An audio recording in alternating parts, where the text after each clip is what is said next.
uzi ko iyo hataba intambara ya FPR inkotanyi ntibizemo jenoside Habyarimana akaba akiriho n'ubu aba akiri perezida kandi uzi ko babona hafi 100%. That's the dichotomy ya ariko kuri icyo ngicyo twitonde, abanyarwanda barabibonye babona ko bitari kugana heza bamukuraho. yakuwe na FPR Ni inkotanyi, abanyarwanda ariko ahubwo FPR inkotanyi niyo yatekiza advantage ikoresha brand ya Kagame kugira ngo yiyamamaze abadepite. Urumva agiye ukomeze, ntabwo ndi kuvuga ngo mu gihe urwego runaka rwasohoye ibintu ugomba kubyemera gutyo. So kuvuga yuko komisiyo y'amatora ndayizeye ariko indorerezi zatanze verdict zivuga ko rwose ariko njye ntabwo nari indorerezi. Erega nanjye mbagereye kure, erega afite umutwe wanjye, ndi umuntu, ndi gatozi. Mu Rwanda ntiharashira igihe kinini dutangiye kuvuga, abantu batangiye gukora debates ku ba space, Twitter yaraje ejo bundi yaraje n'imyaka 5. Abantu batangiye kuvuga, bamaze imyaka 3 batukana, 2 nibwo bagitangira gushyira ibitekerezo ku murongo ngo wumve hari space byibuze making a sense, ifitemo some substance making a sense. Ukajya kuyumva ukumva byibuze hari aho bageze. So ukambwira ngo ubu nibwo wabashyiramo amatora. Ndagwera izindi fact ku butegetsi bwa Kayibanda bamutoye kabiri hejuru ya 90. 98%. Ku butegetsi bwa Habyarimana bamutoye nka 2-3 ari hejuru ya 90. Ko yamamazaga wenyine n'ikijuju ariko still kabona 98 n'ibice 9 ariko na hano bari bagiye kubigeza byagiye 9 n'ibice bigana 18. turi mu nzira turagenda neza. Abivuze iki kuba majwi twabonye muri 60? Icyo nshaka kuvuga tuyabonye no muri 2024. uriho urambaza ikintu already ndimo kukigusobanurira. Sinekereza ko abanyarwanda bari bumva ikintu cyo kwihitiramo umutegetsi. Ese birashoboka yuko mu Rwanda hashobora kuba umutegetsi udategeka neza, abaturage bakaba bashobora kumwima amajwi? Ese birashoboka nuko babona aganisha igihugu ahantu habi bagashobora kwigaragambya agabiriya bakora muri Kenya uburyo yegura? So ufite impungenge ko ashobora kuza umutegetsi mubi ufite ibitekerezo bibi, abaturage nabyo bakabikurikira nk'uko twagiye tubibona mu mateka cyane. Kuko hari ikibazo njya mbona mu Rwanda cy'abaturage gucelebrating buri administration. Ubona abanyarwanda benshi bameze nka Nyezuwimbi. It's very good yuko abanyarwanda bacelebrating RPF, inkotanyi bacelebrating na Perezida Kagame, ariko still ntabwo ntekereza yuko iriya masi 500, 400, 250 ntabwo ntekereza yuko bose baba bumva ibyo bakora. Mu nyumve neza, nta muntu mvuga ngo bamujyanayo ku gahato, nta n'uwo mvuga ngo oya. Ako ntabwo ntekereza ko abanyarwanda bari bageze igihe cyo gutekereza.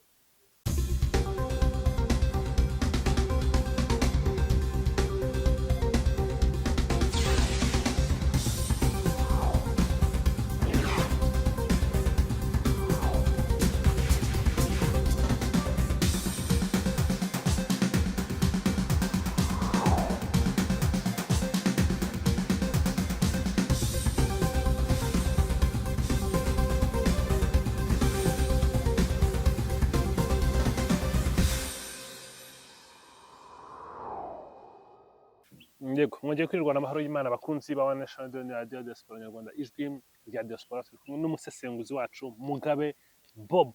Mugabe, wakoze cyane kwitabira ubutumire uyu munsi. Ni byiza kubana nawe Mugabe. Tugiye kuganira nawe mu gihe igihugu kiri mu bihe by'amatora, amatora y'umukuru w'igihugu. n'amatora y'abagize inteko ishinga amategeko amatora yararangiye ariko turi mu bihe n'amakuru y'amatora aracyahari ntabwo amatora yararangiye ariko kubarura amajwi ntibirarangira ikimenyimenyi mu kanya itangaje ibyavuye mu matora yaba ay'abadepite yaba ay'umukuru w'igihugu no mu byiciro byihariye kandi urumva ko ari ay'agateganyo so ni umwuka w'abantu baba bavuga bati turi mu matora abantu baracyaganira ku matora hari kampanye yo kwiyamamaza hari umunsi nyirizina w'amatora hari na aftermath y'amatora ari nayo turimo kugeza kuri uyu munota wasesengura ute ibyavuye mu matora mu Rwanda yaba ay'abadepite yaba ay'umukuru w'igihugu yewe muri ayo y'abadepite harimo n'ibyiciro byihariye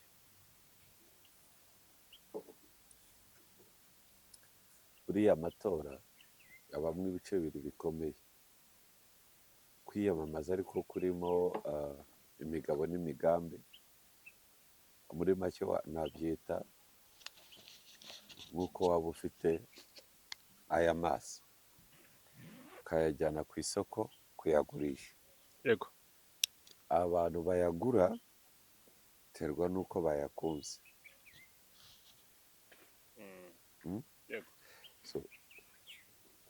gahunda yo kwiyamamaza ni gahunda yo kugurisha mesaje ni gahunda yo ni marketing y'ibitekerezo byo mwemera kugira ngo ubihereze abaturage ubibagurishe ariko ntabwo ubibagurisha ku buntu kuko nabo bagomba kugira icyo baguha niba babyakiriye ibyo nakwita muri business icyo nakwita customer reaction ni uko how they react to your message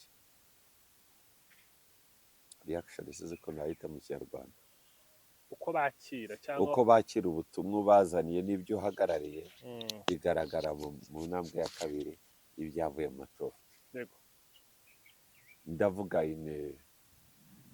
ano open society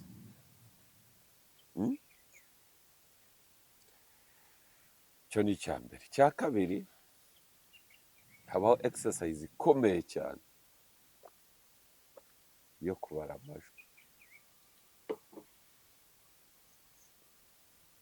iyo system niyo igaragaza aba baturage ubutumwa bwaba bwakiriye bate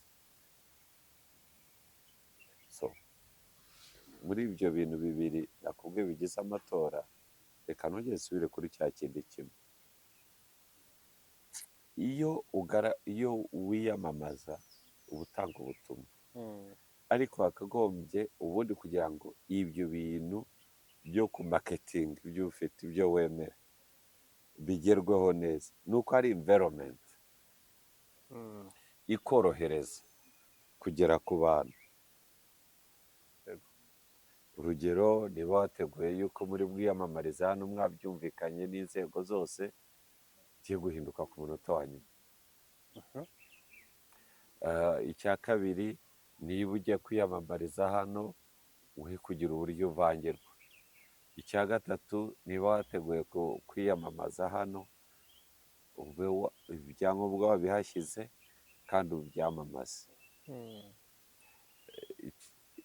icya kane urindirwa umutekano hari amaraporo twabonye se ko hari aho bitigeze byubahirizwa mu gihe cyo kwiyamamaza mu minsi ishize cyose nigeze mbivuga kijya ndabanza kukubaka imyumvire rusange yego urahita uzana mu Rwanda njyewe natangiriye ku mahame agenga amatora muri rusange atari no mu Rwanda gusa so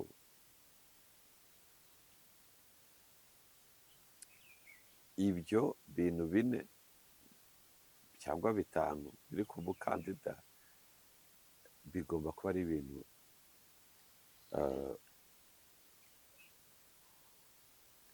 bikomeye kuko bikomeye kandi byubahirizwa no kubahiriza amahame aba yasohowe na komisiyo y'amatora bavuze ngo nanze ngo ntabwo wemerewe kwiyamamaza mu binyabiziga bya leta don't do that so hagomba kubaho fair environment so ikindi no kubara ari ya pointi ya kabiri, ariko nongere nsubire mbere y'uko nza ku ya kabiri nsubire ku ya mbere. No muri uko kwiyamamaza habaho kwiyamamaza, hakabaho ama press conference, ariko hakabaho presidential debates. Buriya sinzi ko hari ikintu, sinzi nk'ubu amatora y'abadepite, urugero kagaruke mu Rwanda, buri mudepite yari ahagarariye iki? Numvise hari aho bagiye biyamamaza, ariko ubundi imigabo n'imigambi yabo ni iyi.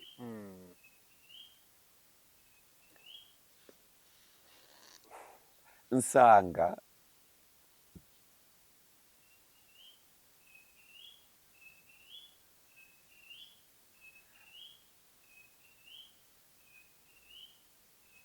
haracyarimo ibibazo.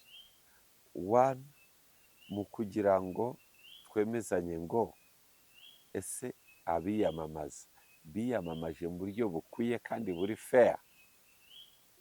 Ibyo ni indorerezi zibivuga, zigomba kubigaragaza. Kuri jyewe ukuntu babonye abantu bariyamamaje, of course ntihagiye habura some incidents here and there, ariko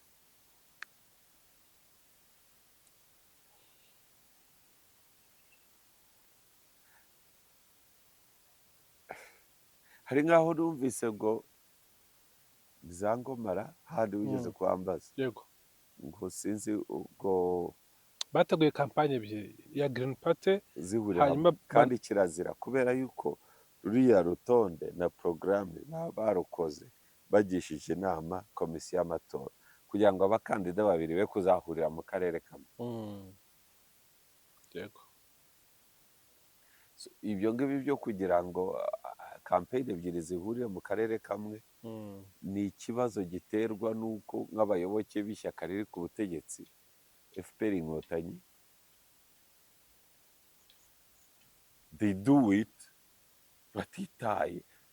Abenshi bari no muri izo nzego, ni ba meya, bari muri komite nyobozi cyangwa se njyanama y'akarere, nta kintu. Donc they do it with impunity. I mean, barabikora ntibibagireho ingaruka. barabikora ntibibagireho ingaruka, ariko na accountability nibi, ntagire ubibahora nk'ikosa bakoze. niyo mpamvu ntekereza yuko mu nzego z'ibanze, tuvuge nk'ishyaka riri ku butegetsi FPR Inkotanyi, nta muntu ukwiye kuba meya ari na chairman wa RPF. Ntibishoboka, ibyo bintu ntabwo ari byo. Mu buryo bumwe, yaba atategetswe, ashobora no kwibwiriza wenyine akaza akabangamira irindi shyaka kubera imyemerere ye. Ahubwo par contre muri Ngoma nyihanganira ntunyuze mu buryo uvuga, meya urimo nta nubwo ari no mu ishyaka riri ku butegetsi, ari mu ishyaka PSD. Ariko PSD icyo gihe ari iyamamaza umukandida wa perezida, ntiyamamazaga Paul Kagame cyane rwose. none se ubwo uvuze iki? N'abayobozi baryo akenshi bagaragaraga muri kampanye za perezida, ntubabone muri kampanye z'abadepite babo. Ubundi se bigeze bamamaza abadepite babo ngo bagende mu turere? Hake. Icyo nacyo ni ikibazo. Ntabwo ntekereza yuko inteko fomati irimo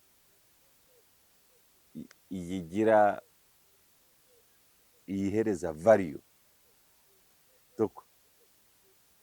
Ntekereza yuko ari nko kuvuga ngo, unagiye mbyumva, ngo dutere perezida wa repubulika ariko dutore n'abadepite bazamufasha. Ntabwo byumvikana ko, ntabwo abanyarwanda barabyumva ko nta nubwo message iri out there yuko abadepite bahagarariye abaturage. Barasa nk'ari abasekereteri bazafasha.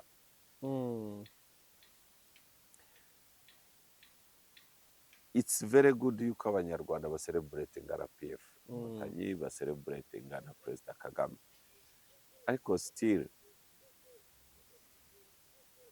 ntabwo ntekereza yuko iriya masi 500,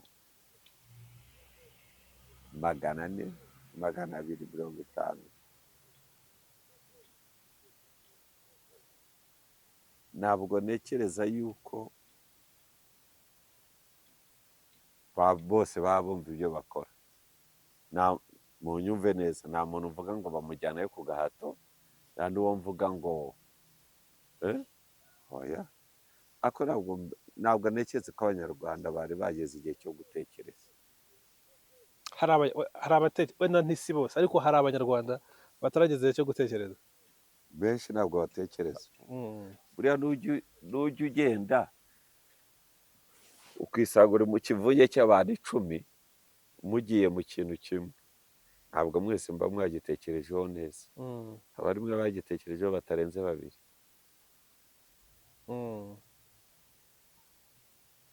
buri gihe wowe Abdullah uzisanga mu kivunge cy'abantu, uzajye wicara banze ushyire ikibuno hasi witekerezeho.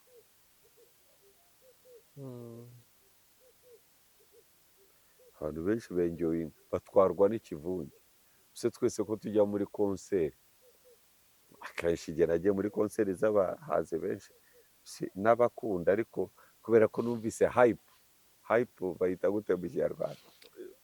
Hype ni nko ugendera mu kigare cyangwa ibintu hahiye, ahantu hahiye ngajya kureba icyatwitse aho hantu, ngareba hari byinshi, ba Davido baraje, kandi Davido ibyo aririmba simbyemera jyewe. nta nubwo ntekereza yuko ari message ya danje yankuraho ndi, ariko kubera ko nabonaga abanyarwanda hahiye kajye kureba icyo abantu bakora. urundi rugero ntabwo ni nk'aba comedy shows zo mu Rwanda. muri make nanazigiyemo ushaka guseka, ariko nabuze n'imwe isetsa gusa kugeza mpinduye strategy. kandi kuva mpinduye strategy izo comedy zatangiye kunsetsa, kuko ntabwo nenjoyingaga comedy ibyo abakomediye barimo kuvuga. narebaga ukuntu abaturage baje uriya ibyo avuze aba babyakiriye bati barasetswa n'iki? so ugaseka ukuntu abantu batangiye gusetswa n'abitabiriye igitaramo kuruta igitaramo ubwacyo. I observe the audience. ngo uriya avuga agashyira mu nyurabwenge ngo it's not funny, okay, it's not funny, then aba bantu baraseka. okay, buriya kugira ngo ikintu kigusetse, you are either resonating with n'ibirimo kuvugwa, kugira ngo buriya siziribaho, kugira ngo ikintu kigusetse kigushimishe, nuko hari ahantu kiba cyagukomye. rero uyu muntu ibyo avuze bariya ukuntu bibakomye, nubwo bareba ngaseka, ugatangira gutekereza capacity y'imyumvire yabo, no kumva ukuntu ubwonko bwabo buri bwo gukora. if they can find that funny, ndakubonye mbonye urwego urimo, you are so funny. donc bitamenya buriya ibintu birasaba gutekereza cyane kugira ngo umuntu abyumve. nango konseri yo gusetsa wayigiyemo bwa mbere ntiwaseka? nabigiyemo nk'inshuro 5. uhindura strategy yo kujya nk'inshuro 5. ubwa mbere nakoranye n'abo mu Rwanda, ndabazi n'amazina ushatse nanayavuga. ariko baranje batumira n'aba Uganda, n'abamazina nayakubwiye. yego, mbijyamo kugera aho nagiye for this guy uzwi cyane wo muri Uganda munini, Salvador, ngo the man from Ombokolo, akatanga ibyo avuga byose, ntabwo bisekeje, it doesn't even make sense. ako gabona abantu ukuntu baseka, niho nahindura ibitekerezo. ugatereka nyine isekera bariya niyo comedy iryoshye. comedy iryoshye, comedy ni reaction, y'abaturage. so ubwo uri kubihuza na campaign. hari abantu benshi bajya muri campaign batazi wagwana. abantu benshi bakunda agatwiko. ndaguha urugero, abahanzi bakoze akazi keza bamamaza Perezida Paul Kagame na FPR, ariko indirimbo yabaye stand out n'iy'ababyeyi bari somewhere That's bavugaga so. ngo bazabatsira Kagame ngo wari ukwiye ku muheto ngo Abazanye amagambo byari byabananiye. byari byabarariye. Ah, Abahanzi bo mu Rwanda babuze indirimbo iri standing out, mm, iyo ndirimbo outshine them, mm, bageze aho bayikoramo bo baririkodinga bayisubiramo. no sense. None se Ah. udushimire ndubwo se Ariko hari izindi zari zihari. be fair dushimire Mm, buri muntu wese wakurikiye amatora ya FPR Inkotanyi yego. yakurikiye yuko iyo ndirimbo ari it was a stand out. Cyane rwose. Ni urucabana. Kumenya kwemera ko iri standing out ni ibintu byoroshye cyane. Kuko Good, niyo good. iba nk'isereri mu mitwe y'abantu. Abahanzi bo mu Ahora Rwanda barimo the top, uwo twita the top, Bruce Melody n'abandi bose bayisubiramo. Yaba ari ababyeyi. So umuntu ashaka uri campaign manager wa RPF Inkotanyi ugashaka gushimira indirimbo yabaye stand out, washimira niyo wakoresha amatora abayisubiramo cyangwa ababyeyi abayihimbiye umwimerere thank you muri baririmbye bari mu muganda. Yego. Bafata abahanzi numvise ngo barabagabiye ngiki kandi bagiye basubiramo indirimbo y'uwo muntu byibuze ariko circumstances ziratandukanye barabagabirwa ni impamvu itandukanye no kuba bararirimbye indirimbo. Well icyo nzi cyo muri victory speech ya Perezida Paul Kagame yashimiye cyane ibyiciro by'abanyarwanda bamufashije. Aba mbere yashimiye n'abahanzi cyane rwose. Sivuga ko batakoze, barakoze, ariko none of their song became a standout. Ariko they had a massive song yitwa Ogera. The Ogera was massive. Yari iryoshye kandi ari ikomeye.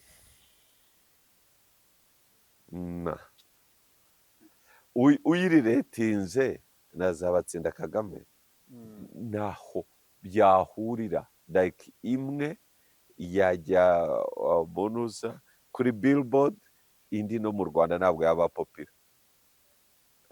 That is your opinion. That's my opinion. So now ariko barakoze abahanzi, sishaka kwiteranya nabo rwose, mwarakoze. Now ikibazo kindi kikaza, ibyo byose bivuze yuko buriya the mass, narabikubwiye kenshi, the mass has no opinion. The mass no opinion ifite n'umwihariko w'u Rwanda cyangwa no ku isi yose, ku isi yose. So niba ari ibintu biba hose, it is not a story. Ku isi yose mass nabo, ariko urumva ibiba story nko mu Rwanda n'ibindi bihugu bikiri mu nzira y'amajyambere, cyane cyane bya Afurika iri munsi y'ubutayu bwa Sahara. Yego. Kubera literacy level aho igeze. Buriya na debates icyo zifasha, zishapeninga umuntu gutekereza vuba no gushobora kuganira no gushyira ibitekerezo ku murongo. Mu Rwanda ntiharashira igihe kinini dutangiye kuvuga, abantu batangiye gukora debates ku ba space, Twitter yaraje ejo bundi, yaraje n'imyaka 5. Abantu batangiye kuvuga, bamaze imyaka 3 batukana, 2 nibwo bagitangira gushyira ibitekerezo ku murongo ngo wumve hari space byibuze making a sense, ifitemo some substance making a sense. Ukajya kuyumva ukumva byibuze hari aho bageze. Ukambwira ngo ubu nibwo wabashyiramo amatora. Nagwere izindi fact ku butegetsi bwa Kayibanda bamutoye kabiri hejuru ya 90. 98%. Ku butegetsi bwa Habyarimana bamutoye nka 2-3 ari hejuru ya 90. Kuyamamazaga wenyine n'ikijuju, ariko still tubona 98 n'ibice 9. Ariko na hano bari bagiye kubigeza byagiye 9 n'ibice bigana 18. Turi mu nzira turagenda neza. Abivuze iki kuba majwi twabonye muri 60? Icyo ushaka kuvuga muri uriho urambaza ikintu already ndimo kukigusobanurira. Sidekereza ko abanyarwanda bari bumva ikintu cyo kwihitiramo umutegetsi. ntabwo mvuze ko bahisemo perezida Paul Kagame batabitekerejeho, no. Perezida Paul Kagame, when you go to service delivery, he's the best. When you talk of umurongo ahereza igihugu, is the best. ntabwo ibyo bihagije wenyine ko abanyarwanda bamwizera kuri icyo kigero. Of course, ku kigero ibyo ni ibindi. Hanyuma urashyiramo utubazo ngo ngira ngo ni ibibazo bikomeye, ariko nibyo nibwo kugusobanurira, si ibyo ku ndogoya. Rega iyi ngiyi ntabwo ari monologue. Ubundi niba ariko ni we njya mbaza ukanga gusubiza. Ariko I'm here to ask you questions, not to answer them. Nanjye ndi hano kugira ngo nganire nawe. Uri hano kugira ngo usubize ibyo ndi bukubaze. Ntabwo uri umushinjacyaha. Ntabwo uri umushinjacyaha. Kuko hano, okay. Ntabwo negetswe kumusubiza. Nacana kamera nkavuga ati you talk, njye nkicarane. Ariko waba ukoze monologue aho ngaho. Kiri mu kiganiro. Yego, ariko kuba umbaza ntabwo ukorera RIB, ntabwo ukora ubushinjacyaha. Fair enough. So urambaza kuko turi mu kiganiro. Yego. Niki nizere ko mukita ikiganiro. Ni ikiganiro kinakomeye cyane. So nagerewe n'amahirwe yo kuba turi kumwe nawe uyu munsi. Nanjye nagize n'iby'icyubahiro gutumirwa namwe. So icyo nshaka kuvuga, ndashaka kuvuga ko Perezida Paul Kagame is the right person kurwana kuri jyewe, kuba iyo wakongera akagaruka afite n'impamvu nyinshi zatuma ahubwo abanyarwanda bavuga ngo agumeho uziraherezo. Yego. Nose he is the right person. How is it of an issue kuba yabonye 99 n'ibice 18? Ibyo ndabigusobanurira. Nta nubwo nigeze mvuga ko ari issue. Oya, ibyo siza ubikura. Ngiye ikibazo cyanjye kiri ngo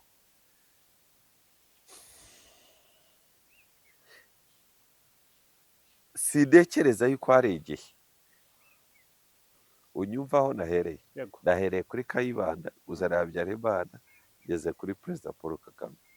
Sidekereza ko hari igihe abanyarwanda hari umutegetsi uzaba uhari ku butegetsi akajya mu matora naho yaba ari underperforming bakamuhereza amajwi make. Kubera ko the trends kuva ku gihe cya Kayibanda, Habyarimana na hano duhora muri za 99 n'ibice. That's a serious problem. Ni ukuvuga ko mfite legitimate concern, mfite impungenge zifite ishingiro zo kuvuga ko sintekereza ko abanyarwanda bari batekereza neza ku kijyanye n'ubutegetsi guhitamo. Ndetse urumva nk'iki kiganiro uburyo ibintu ntibivuge, ubu ni pikinga akajambo kamwe navuze mukakagira titre, birajya out of context. Guhitamo Paul Kagame nka Perezida wa Repubulika birakwiye kubera impamvu navuga mwenye: service delivery, icyerekezo cy'igihugu, umutekano and governance style, uburyo bw'imiyoborere. He's a true leader. Hanyuma bigatandukana bite ikibazo kikaza gutya guhera amateka y'igihe cya Kayibanda, amajwi bagiye babona, igihe cya Habyarimana, igihe cya Kagame, amajwi ahora kuri za 90. Ese mu by'ukuri mu gihe hazaza undi muntu, uretse gato ndagize statement, ese mu gihe hazaza undi muntu ariko akaba ari ku butegetsi akanda performing n'ibyo byose bikaba bidahari, ese bazashobora kumuha amajwi make? Uzi impamvu mbivuga? Nuko mu mateka bitigeze bibaho. Icya kabiri kizemo nuko igihe cya Kayibanda, igihe cya Habyarimana bari muri ayo matora ya 90, ayo majwi ya 90, hari igice kinini cy'abanyarwanda batari mu Rwanda bari baraciriwe hanze. Icya kabiri, hari ikibazo cy'umuntu udafite opposition uhora yiyamamaza aze ngo n'ibara ry'ikijuju. Yari we n'ikijuju. Urumva? Still uwo muntu muntu waba gutoye waba kuvuga ati simutoye. Still urumva ibyo bintu. Ntabwo biba icyizere cy'abanyarwanda cyo kuvuga ngo mu gihe hazaza umuntu uri underperforming, umuntu udateza imbere igihugu, umuntu usara ubwiryane mu baturage, umuntu ugira gutya akagera ku butegetsi apfa kuba ari ku butegetsi silivopure, kuko biroroshye umuntu utaragera ku butegetsi kumwanga. kumwita umwanzi w'igihugu. Oya, ninyongerere aho ngaho, ibyo ni ibyawe. Nunize ibitekerezo, wowe wemerewe kumbaza, keretse igihe ndi bukubaza niwe wemerewe kuzana ibitekerezo byawe. Nawe umwe Kayibanda wiyamamaje inshuro nk'ebyiri ari muri za 90, igice cy'abanyarwanda kitari mu Rwanda cyarakiriwe imahanga, Habyarimana nawe akaza, cya gice cy'abanyarwanda bakiriwe imahanga ntakizane, ahubwo noneho we agakuraho n'abandi biyamamaza, nawe agashyiraho ibara ry'ikijuju, bose bakagera kuri 90 na hano rero tugeze ahantu za 90.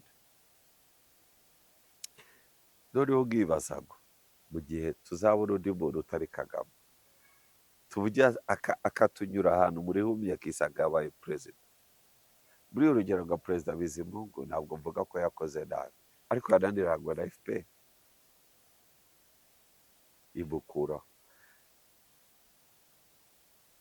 Ese birashoboka yuko mu Rwanda hashobora kubaho umutegetsi udategeka neza, abaturage bakaba bashobora kumwima amajwi? Ese birashoboka nuko baba babona aganisha igihugu ahantu habi, bagashobora kwigaragambya nka biriya bakora muri Kenya uburyo yegura? Ufite impungenge ko hashobora kuza umutegetsi mubi ufite ibitekerezo bibi, abaturage nabyo bakabikurikira nk'uko twagiye tubibona mu mateka cyane. Kuko hari ikibazo njya mbona mu Rwanda cy'abaturage gusereburetinga buri administration. Ubona abanyarwanda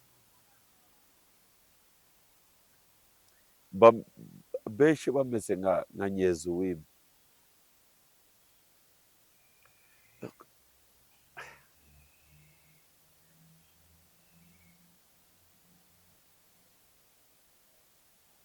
uzi ko iyo hataba intambara ya FPR Inkotanyi ntibizemo jenoside, Habyarimana akaba akiriho, n'ubu aba akiri perezida, kandi uzi ko babona hafi 100%. That's the dichotomy. Ariko kuri icyo ngicyo twitonde, abanyarwanda barabibonye babona ko bitari kugana heza, bamukuraho. Yakuwe na FPR Inkotanyi. Abanyarwanda ariko of course ntabwo tugiye mu kuburana ubwenegihugu, ntabwo icyo tuganira ari ikibazo cy'ubwenegihugu, ni ikibazo cyo kwemera yuko yakuweho n'abanyarwanda bari baraciriwe imahanga, ariko abanyarwanda bari mu gihugu bari komeza bakamuhundagaza amajwi. Ikibazo cyanjye, do we have a critical mass in Rwanda? Niba rero utabyumva gutyo, tukagira perezida Paul Kagame ukora neza, hanyuma tukagira inteko abanyarwanda batazi neza ibyo ikora, bamwe baravuga umukandida wacu mutore bano badepite bazamufasha. Ariko ahangaha urakoze kuzanamo iyo ngingo, bivuze ngo abanyarwanda yaba badafite iyo critical thinking, bakagombye kuba bagera ku mukandida wa FPR bakamutora 99.9%, bagera no ku ishyaka FPR naryo bakaritora 99.9%. Bivuze ngo hari abantu mu gihugu bumva ibikorwa bya perezida Kagame, banamukunda, banamushaka, ariko bavuga bati kuri FPR ho hari irregularities mbonamo. Urumva FPR amajwi yagize, narabikubwiye ubushize yuko na Paul Kagame, perezida Paul Kagame kwiyamamaza bitari ugushaka umwanya wo kuba perezida.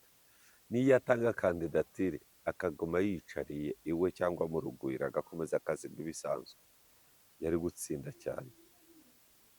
Ahubwo FPR Inkotanyi niyo yatekiza advantage, ikoresha brand ya Kagame kugira ngo yiyamamaze abadepite. Urumva agiye ukomeze, ntabwo ndi kuvuga ngo mu gihe urwego runaka rwasohoye ibintu ugomba kubyemera gutyo. So kuvuga yuko komisiyo y'amatora ndayizeye, ariko rero ariko njye ntabwo nari indorerezi. Erega nanjye mbagereye kure, erega afite umutwe wanjye, ndi umuntu, ndi gatozi. indorerezi icyo zavuze ni uko nta manyanga ibyo yabayemo. ngibyo ntabwo Mm. iby'indorerezi bindeba, nabisomye byose. Mm. Nzira David Maraga wo muri Kenya yavuze ko n'andi matora nk'aya wowe araba. urumva ufite passion cyane yo kuvuga iby'indorerezi zavuze. I am not interested. You should be. I don't. Nta tegeko rimatera to be interested. Mhm.